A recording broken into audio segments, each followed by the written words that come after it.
요한복음 1장 43절입니다. 요한복음 1장의 마지막 부분은 어제 말씀서부터 예수님의 제자들을 세우는 그런 내용입니다. 여기 있는 내용들은 공간복음하고 많이 좀 다르죠. 그러니까 공간복음보다 조금 더 자세하게 기록을 했다, 이렇게 말을 할 수가 있을 것 같습니다. 어제 40절로 42절에는 안드레와 베드로가 나왔어요. 그리고 오늘 말씀은 빌립과 이제 나다나엘 이야기를 합니다. 이 빌립이나 나다나엘 그리고 안드레, 베드로, 이런 사람들이 예수님의 제자가 되는 것을 보면 하나님이 사람들을 부르시는 것이 똑같은 방법, 똑같은 체험, 똑같은 깨달음으로 되는 것은 아니로구나 하는 것을 알 수가 있어요. 이것을 우리가 다양성이라고 그러죠. 정말 다양하게 여러 방법으로, 여기에 나온 것뿐만 아니라 이제 3장에 나오는 누굽니까? 니고데모를 부르시는 장면도 상당히 다르죠. 이 사람들과. 물론 이제 니고데모는 12제자에 속하는 것은 아니지만 그건 다양합니다. 그래서 우리를 하나님께서 구원하시거나 또는 어떤 일 같은 것으로 부르실 때도 사람마다 다 다른 거죠. 그 사람의 특징과 환경과 위치에 따라서 다르게, 이 공간복음에 보면은 세리 마태를 부르는 장면도 아주 특별하고 다르고요. 이렇게 다릅니다. 그런 그 다양성을 여기서 우리가 보게 되고요. 43절로 45절은 이제 빌립에 대한 이야기를 하는데, 이튿날 그래요. 어제도 또 이튿날 그랬고 그 전에도 이튿날이라는 말이 29절에 나왔죠. 계속해서 이튿날 그래요. 그리고 내일 말씀 2장 1절을 보면 사흘째 되던 날, 이렇게 이야기를 합니다. 이 사흘째 되던 날은 언젠가, 그렇게 중요한 것은 아니지만 이렇게 그 날짜들을 기록을 하는 것이 요한복음의 특징이기도 합니다. 그래서 이튿날 예수께서 갈릴리로 나가려 하시다가 아마 도중에 빌립을 만났습니다. 어제 말씀은 세례 요한이 예수님을, 자기 제자들을 예수님께 소개하는 그 예수님을 봐라, 세상 죄를 지고 가는 어린 양이다, 이렇게 소개해서 따르게 되는 케이스, 그 중에 한 사람이 안드레였었는데, 오늘 여기서는 예수님께서 빌립을 이렇게 따라와라 하고 부르신 거예요. 여러분, 누가 소개해서 예수를 믿은 것과 예수님이 직접 나에게 너는 나를 따라와라 해서 믿은 것과 어떤 게 더 셀까요? 어떤 게 더 셀까요? 너무 의외의 질문인가요? 우리는 이런 생각을 합니다. 하나님이 나를 직접 음성을 들려주어서 부르시면 훨씬 더 셀 것 같잖아요. 그죠? 그런데 우리가 12제자에 대해서 교회를 오래 다닌 분들은 대강은 아는 것처럼 안드레든 빌립이든 12제자 중에 주역이 아닙니다. 물론 이 주역이라는 표현이 좀 이상하죠. 나름대로 다 사명이 있고 다 하니까. 오히려 그 안드레의 소개로 예수를 믿은 베드로가 훨씬 뛰어난 제자 노릇을 합니다. 그렇죠? 그러니까 누가 소개해서 예수를 믿은 안드레, 그렇게 소개해서 예수를 믿게 된 사람의 소개로 또 예수를 믿은 베드로, 예수님이 직접 부른 빌립, 그런 그 예수를 믿게 되거나 따르게 된 방법이나 과정이나 이건 그렇게 중요한 것이 아닌 거죠.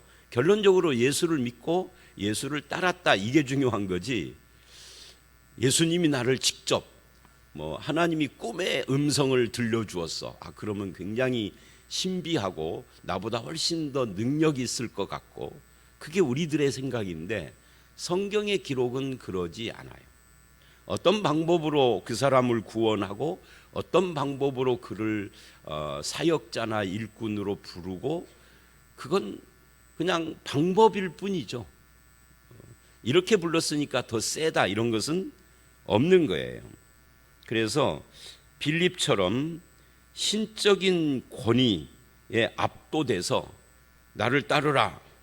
그 빌립이 어떤 마음이었는지, 이 상황이 어떤 상황이었는지 전혀 설명이 안 되고 나를 따르라 하니 빌립이 그냥 따라간, 이 신적인 권위에 압도돼서 그냥 따라간 거죠. 이런 사람이 형제의 소개로 온 베드로보다 더 능력이 탁월한 것은 아니다 하는 것을 보여주고 있습니다.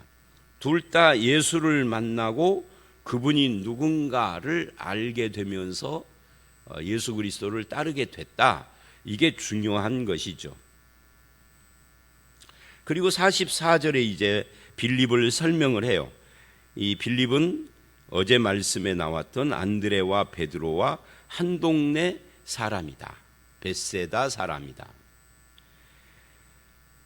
그리고 45절, 이 빌립이, 그러니까 그 사이의 이야기는 빠져버린 겁니다. 빌립이 그래서 어떻게 반응을 하고 어떻게 예수를 따랐냐, 이거 싹 생략을 했어요. 그 대신에 45절을 보면 나다나엘을 찾아가서 이렇게 말을 합니다. 바로 이 부분이 나를 따라와라 하는 예수님의 말씀을 듣고 따라가서 이 빌립이 깨달은 거죠. 모세가 율법에 기록하였고 여러 선지자가 기록한 그 일을 우리가 만났다. 모세가 율법에 기록하였고, 이건 뭐예요? 나와 같은 선지자. 앞에서도 우리가 그 이야기 했었죠. 나와 같은 선지자가 오리라 라고 했던 그 선지자, 그게 누구예요? 그게 이스라엘 사람들은 메시아라고 이해를 했죠. 우리도 마찬가지고요. 모세와 같은 선지자가 구약에는 다시는 나타나지 않았어요. 모세와 같은. 모세는 어떤 면에서 엘리야나 이런 사람하고 달랐죠? 엘리야는 하늘에서 불이 내렸어요. 그게 훨씬 더 대단해 보이지 않습니까? 엘리야는 죽음을 보지 않고 회리바람을 타고 하늘로 올라갔어요. 와, 엄청난 거죠. 그런데 그런 엘리야보담도 하나님은 모세와 같은 선지자를 말을 했어요. 물론 엘리야가 먼저 오리라 라는 말도 했지만 그거는 상당히 상징적인 이야기이죠. 그래서 이 모세가 뭐가 특별하냐 하고 보면은, 모세가 많은 기적을 일으켰기 때문, 이 홍해를 가르고 그 유월절 어린 양 같은 이런 것을 하고, 이런 것 때문에 특별한 건 아닙니다. 그런 것으로 따지자면 하늘에서 불이 내려온다든지 죽은 아이를 다시 살렸다든지 엘리야나 엘리사가, 그런 것도 엄청 큰 기적인 거죠. 그러니까 기적으로만 하면 모세가 더 낫다 이렇게 말할 수 없어요. 다만 엘리야나 엘리사가 아무리 기적을 많이 일으켰어도, 많이 일으킨 것도 아니죠. 몇 번 했죠. 그래도 모세를 절대 못 따라가는 거 한 가지가 있습니다. 그게 뭘까요? 그건 이런 거예요. 출애굽. 이 출애굽이야말로 성경 전체에서 가장 중요한 사건이죠. 구약에서도 가장 중요하고요. 그래서 모든 선지자들은 하나님의 역사를 이야기하고 구원을 이야기할 때마다 꼭 출애굽 이야기를 합니다. 시편 기자가 시를 지을 때도 출애굽 언급을 엄청 합니다. 근데 왜 출애굽이 그렇게 중요하죠? 출애굽이 구원의 모형이기 때문에 그렇습니다. 애굽에서 건져 가나안 땅, 이게 뭐예요? 구원이잖아요. 이 구원의 모형이 왜 모형이라고 그러냐면, 그게 모형이 아니라 사건이지만 그 사건 자체가 모형이요 예표 역할을 한다는 거죠. 무엇에? 예수 그리스도가 우리를 죄와 사망의 권세에서 건져 하나님의 나라의 백성으로 만드는 이것을 출애굽이 모형으로 보여주는 거예요. 그러니까 이 둘이, 구약은 출애굽, 신약은 십자가 부활, 이 둘이 연결되잖아요. 그런 면에서 모세와 같은 선지자입니다. 그냥 선지자는 굉장히 많이 이 땅에 왔죠. 거짓 선지자도 있고 참 선지자도 있고. 그런데 모세와 같은 선지자는 딱 한 분밖에 없는 거예요. 그게 누구예요? 그리스도입니다. 메시아 예수 그리스도. 그런 면에서 나와 같은 선지자라고 했는데, 지금 빌립이 나다나엘을 찾아가서 그 선지자를 내가 봤다 그러니까 나다나엘이 깜짝 놀래요. 메시아가 왔다고? 그리스도가 왔다고? 깜짝 놀란 거죠. 그럴 수 있어? 그거 가짜 같은데? 뭐 이렇게 반응을 한 거죠. 또 여러 선지자가 기록한 그이, 여러 선지자들이 기록을 하기를 어느 날인가 여호와의 날이 올 텐데 그 여호와의 날에 오실 여호와의 종, 우리가 이사야서 하면은 여러 성경 구절들이 있지만 가장 유명한 성경 구절이 뭐예요? 이사야서에서 우리는 다 양 같아서 각기 제 길로 갔지만 여호와께서는 우리 무리의 죄를 그에게 담당시켰다 하는 이 말씀 앞뒤로 나오는, 그가 채찍에 맞음으로 우리가 나음을 얻고, 이거잖아요. 이게 이사야서에서 제일 유명합니다. 그리고 또 하나 유명한 구절이 있다라고 하면은 그 외에 이사야 61장 1절 이야기의 말씀인데 그것도 예수님을 상징하는 거예요. 그러니까 이사야 53장에 그가 채찍에 맞음으로도 예수님을 이야기를 하는 거고, 그러니까 모든 선지자는 그걸 이제 이사야의 그 부분을 여호와의 종의 노래라고 그럽니다. 여호와의 종이 누구냐에 대해 학자들이 이 말 저 말 하지만 결론은 예수 그리스도예요. 그럼 여호와의 날은 뭐예요? 예수 그리스도가 오는 날이죠. 언제? 초림 그리고 재림. 네 개의 봉우리 중에 두 봉우리, 초림과 재림을 말하는 거거든요. 그러니까 선지자들이 말한 그분이 왔다, 이 말은 모세와 같은 선지자하고 같은 이야기예요. 메시아가 왔다.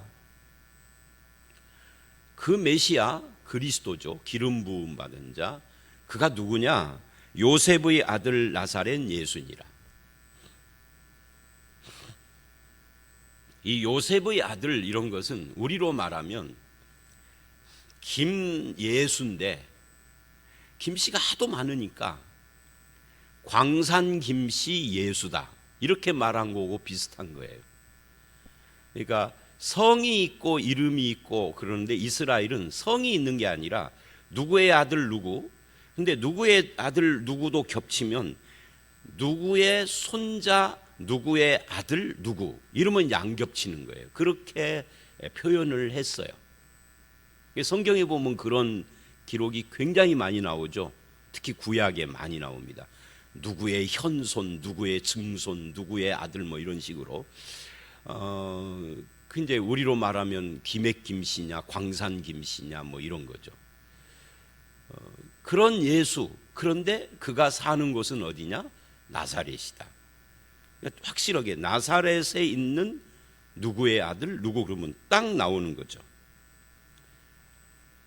그러니까 나사렛이 반응을 보여요. 나사렛에서 그리스도가 왔다고?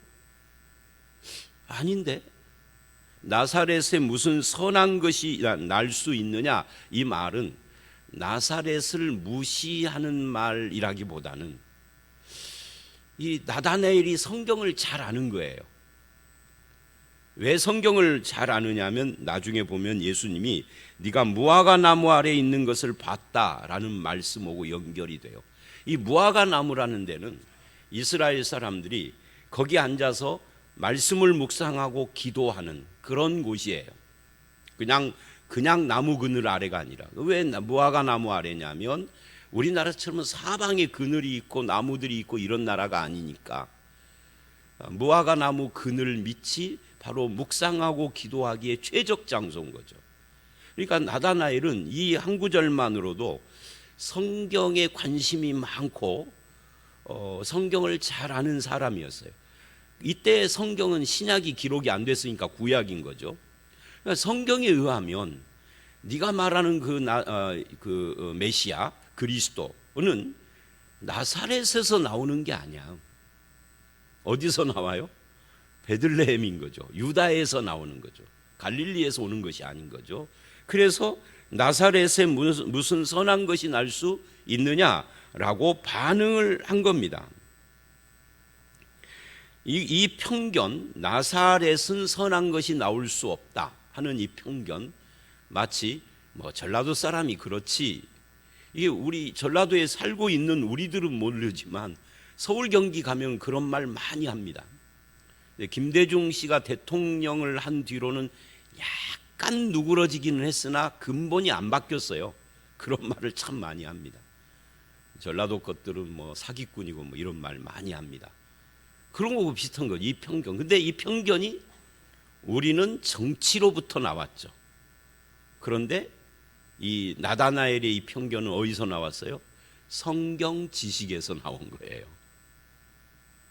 이게요, 우리도 성경을 많이 아는 사람이 살짝 그 한 부분이 왜곡이 되면 이렇게 무서운 편견을 가질 수도 있습니다. 그러니까 성경을 많이 알기는 아는데 자세히 정확하게 알지 못하는, 제가 설교 시간에 저의 10대 20대 이야기 많이 하잖아요. 이번 주에도 있고, 대부분 그 이야기들은 99.9% 그 시절에 오해된 신앙관에 대한 이야기할 때 제가 많이 합니다. 근데 항상 그건 뭐라고요? 내가 스스로 성경을 안 봤을 때 이야기라고. 근데 성경을 봐도 정확하게 자세히 안 보면은 오히려 더 큰 편견에 사로잡힙니다. 왜냐하면 구약을 읽어보면 예수님이 베들레헴에서 나기는 하지만 그러나 갈릴리하고 무관하지 않아요. 갈릴리하고 납달리 스불론 하면서 이사야서에 그 예언이 나오죠. 그러니까 한쪽으로 치우친 거예요. 이 편견, 성경 지식에서 나온 거 우리에게도 도전이 되죠. 그런데 이제 빌립이 그것에 대해서 구구하게 설명하지 않고 와 봐라 그래요. 왜? 자기도 예수가 나를 따르라 해서 그냥 무작정 따라갔다가 예수님과 함께 지내고 보니까 알아지고 깨달아지고, 이거는 이론으로 설명되는 부분이 아니거든. 그러니까 나다나엘이 그렇게 이론적으로 반박을 하니까 그래 너하고 논쟁을 해서 되는 것은 아니고 와서 네가 직접 봐라 하고 초청을 한 겁니다. 이거를 안드레식 전도, 빌립식 전도 이렇게 표현을 하죠. 와 봐라 하고. 그래서 이제 갔겠죠. 그랬더니 예수님이 이렇게 말을 한 겁니다. 나다나엘이 자기에게 오는 것을 보시고 그를 가리켜 이르시되 보라, 이는 참으로 이스라엘 사람이라 그 속에 간사한 것이 없도다. 47절 말씀이죠. 그러니까 여기서 핵심은 이 간사한 것이 없는 참 이스라엘 이건데요. 이 간사한 이야기가 왜 갑자기 나왔을까요? 왜냐하면 간사한 야곱과 대조하고 있는 거예요. 간사한 삶을 살았던 야곱, 이 야곱이 변화되죠. 어떻게 변화되죠? 이스라엘로. 야복강에서 그 변화의 어떤 단초가 제공이 돼요. 야복강에서 변화된 건 아니에요. 근데 거기서부터 시작이 되죠. 그래서 그때 하나님께서 야곱과 씨름하다가 야곱이 안 변하니까 이제 떠나는데 그 환도뼈를 치고 떠나는데, 환도뼈가 쳤다는 건 위골됐다, 즉 장애인이 된 거예요. 장애인이 되고 난 뒤에, 오늘 우리로 말하면 교통사고가 났는데, 교통사고가 나기 전에는 교회는 다니지만 뺀질이 기독교인이었어. 뺀질뺀질하고 교회는 오기는 오는데 별로 말씀에도 관심도 없고 예배만 드리고 가고 그런 거죠. 그런데 교통사고가 나고 입원을 해서 한 두세 달 병원 신세를 지더니 마음이 바뀌었다, 이런 거고 비슷한 거예요. 환도뼈를 얻어맞고 난 뒤에 가지 말고 나를 축복해 주고 가라고 요구를 해요. 그때 하나님께서 네가 이름이 야곱인데 이스라엘이라 하라 그래요. 이제 그때부터 야곱이 이제 슬슬 변화의 기미를 보이죠. 그게 100살이 다 됐을 때의 이야기입니다. 자, 어쨌든 그 이야기를 지금 하는 겁니다. 간사가 없다. 너희가 참 이스라엘이다. 굉장한 칭찬을 지금 하고 있는 거죠. 그래서 기독교의 핵심은 뭐냐 하면은 기독교는 능력의 종교가 아니라 변화의 종교입니다. 이 한국 기독교 이야기를 제가 자주 하잖아요. 어제도 했었고 한국 기독교. 왜냐하면 일본 기독교를 제가 모르니까. 다른 나라 기독교는 몰라요. 어쩌다가 한번 가보는 이 미얀마 기독교도 제가 속속들이는 모릅니다. 그냥 선교사들에게 듣고 그냥 단편적으로 보는 것이지. 근데 한국 기독교는 제가 5살 때부터 다녔으니까 알죠. 이 한국 기독교는 자꾸만 기독교를 능력적으로 몰고 가요. 그래서 능력이 대단한 종들이 참 많은데 까보면 비리투성이야. 그렇잖아요. 많아요. 굉장한 교회 막 몇만 명 모이는 교회 담임 목사인데 아들한테 세습시키고 재산을 뭐 몇백억이 어쩌고 막 이러고, 그러니까 뭐 여자 문제 막 이러고. 그러니까 기독교는 능력의 종교가 아니에요. 성경을 아무리 읽어봐도 능력이 나타나지만 그 능력이 목표가 아니에요. 뭐가 핵심이고 목표냐면 변화입니다. 하나님을 만난 사람들의 변화, 예수 그리스도를 믿게 된 사람들의 변화. 빛을 쪼인 어두움이 변화되는데 그걸 빛의 자녀답게 살아라, 이렇게 표현을 합니다. 네가 예수 그리스도의 장성한 분량이 충만한 데까지 자라가라. 변화 이야기를 하는 겁니다. 옛사람을 벗었고 새사람을 입었으니 이제는 거짓을 하지 말고 도적질하지 말며, 에베소 4장이죠. 다 변화 이야기하는 겁니다. 변화, 구원과 변화. 근데 우리는 구원에서 멈춰서 능력으로 가서 축복으로 가고 주거천국이야. 성경은 그렇게 말하지 않아요. 예수 그리스도를 믿어서 변화받아 지금 이 땅에서 하나님의 통치를 받는 백성으로 살다 하나님께 가는 거죠. 그런데 우리는 변화 없이 능력으로 축복받아 주거천국으로. 천국이 주거천국이야. 예수 믿고 주거천국이에요. 이 땅에서는 그대로 변화도 안 된 삶을, 이게 잘못된 신앙이란 말이죠. 그래서 기독교는 변화입니다. 간사한 야곱과 대조된 참된 이스라엘이라고 지금 말하잖아요. 참된 신자라는 뜻이죠. 신자 되기 원합니다. 참마음으로 오는 그 찬송가처럼. 그리고 48절 49절 나다나엘이 깜짝 놀라요. 아니, 어떻게 나를 아십니까? 나다나엘은 육안으로 예수를 못 봤잖아요. 예수님은 자기를 봤다고 그러니까 언제 봤다는 거죠? 깜짝 놀라는 겁니다. 예수님은 육안으로 본 것이 아닌 거죠. 어떻게 나를 압니까? 그랬더니 예수님이 대답을 합니다. 빌립이 너를 부르기 전에부터. 이게 이제 놀라운 거죠. 예수님이 나다나엘을 알고 있는 거예요. 빌립이 부르기 전. 나다나엘은 빌립이 말하기 전에는 예수라는 사람 이름조차 못 들어봤는데 부르기 전부터 내가 알았다 이러지 않고 보았다 그래요. 근데 그게 무화과 나무 아래에 있을 때, 여기 이제 나다나엘이 마음이 확 바뀐 변화. 이 무화과 나무 아래에 있었다 하는 것은 그가 하나님의 말씀을 묵상하고 기도하고 있었던 거죠. 그리고 이 당시에 이스라엘 사람들이, 경건한 이스라엘 사람들의 묵상과 기도 제목은 메시아를 기다리는 거였어요. 그러니까 이 말씀 한마디에 나다나엘이 확 바뀌어가지고 대답을 해요. 당신은 하나님의 아들입니다 라고. 여러분, 여기에 무슨 엄청난 능력이 기적의 역사가 일어나지 않았잖아요. 그런데 사람이 마음이 확 달라집니다. 이 나다나엘이 이제 12제자 중에 하나 바돌로메가 되는 거죠. 그래서 이 변화라는 것은 예수 그리스도를 만남 또는 예수의 말씀을 깨달음 뭐 이런 것과 관계가 되는 거지 기적 체험과 관계 있는 건 아닙니다. 기적 체험도 변화를 위한 단초, 시초, 이 단초 제공 같은 것은 하죠. 그러나 결국은 예수를 알고 말씀을 깨닫고 그러면서 변화가 되는 겁니다. 그래서 당신은 하나님의 아들이요 이스라엘의 임금입니다. 이스라엘의 임금, 이게 이제 실제로 왕, 킹 이런 걸 말한다기보다는 메시아하고 관계가 있는 거죠. 근데 예수님께서 이렇게 대답을 해요. 내가 너를 무화과 나무 아래서 봤다 함으로 믿느냐? 네가 지금 놀래가지고 와, 이분은 인간이 아니다 그래서 믿느냐 그 말이에요. 이보다 더 큰 일을 보리라. 이 더 큰 일이 뭐냐? 이게 이제 참 궁금하죠. 그런데 그 다음에 51절에 이래요.